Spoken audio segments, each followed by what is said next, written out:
မင်္ဂလာပါရှင်တရုတ်နိုင်ငံဟာလာမယ့်2030ပြည့်နှစ်ရောက်မှာလာကဘာဘော်ကိုလူသားစစ်လူနိုင်မှုရည်မှန်းချက်ရဲ့ဒဇိန်တစ်ပိုင်းအနေနဲ့ရှင်ကျိုး23အာဂတရင်ကိုဝီလ25ရဲ့ဒီကနေ့မနက်စောပိုင်းမှာအောင်မြင်စွာလွှတ်တင်နိုင်ခဲ့ပြီးတရုတ်ရဲ့ကိုပိုင်အာဂတစကန်နဲ့ချိတ်ဆက်နိုင်ခဲ့ပြီဖြစ်ကြောင်းအစိုးရပိုင်းမီဒီယာတွေကဖော်ပြလိုက်တဲ့သတင်းကိုတင်ဆက်ပေးပါမယ်ရှင်တရုတ်အစိုးရစလီတီဝေရုပ်တန်လိုင်းရဲ့ထုတ်လွှင့်ချက်အရတရုတ်အနောက်မြောက်ပိုင်းကိုဗီတဲကန်ရထဲမှာရှိတဲ့ဂျွီချန်လွတ်တင်ရေးစခန်းကနေဒေတာဆန်တော့ချိန်ည7:10နာရီ10မိနစ်မှာ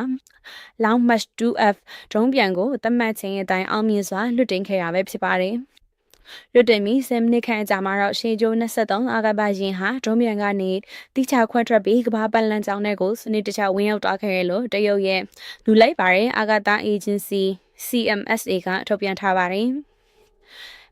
ယခုခီးစဉ်အတွင်းတရုတ်အာဂတရင်မှုတအူဟာ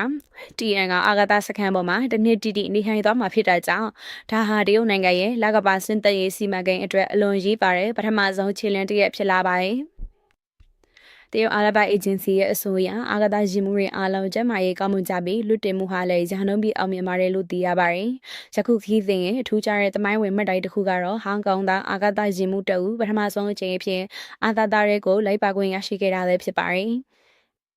အဆိုပါဟောင်ကောင်သားအာဂတရင်မှုကတော့အသက်43နှစ်အရွယ်ဘီချိုင်းရင်ကန်နိုဘာသာစကားချင်းလိုင်းခိုင်းဖြစ်ပြီးသူဟာရခိုင်ကဟောင်ကောင်ရဲတပ်ဖွဲ့မှတာဝန်ထမ်းဆောင်ခဲ့သူလည်းဖြစ်ပါတယ်။ဒါကောင်းတဲ့အတူလိုက်ပါသွားကြတဲ့အကျန်းအဖွဲ့ဝင်2ဦးကတော့အသက်39နှစ်အရွယ်အာဂတအင်ဂျင်နီယာဂျူယန်ဂျူးနဲ့လီတက်လီတီရဲ့ဟောင်းတအုပ်ဖြစ်ပြီးအခုမှအာဂတရဲ့ပထမဆုံးအချိန်တွားရောက်ခဲ့တဲ့အသက်39နှစ်အရွယ်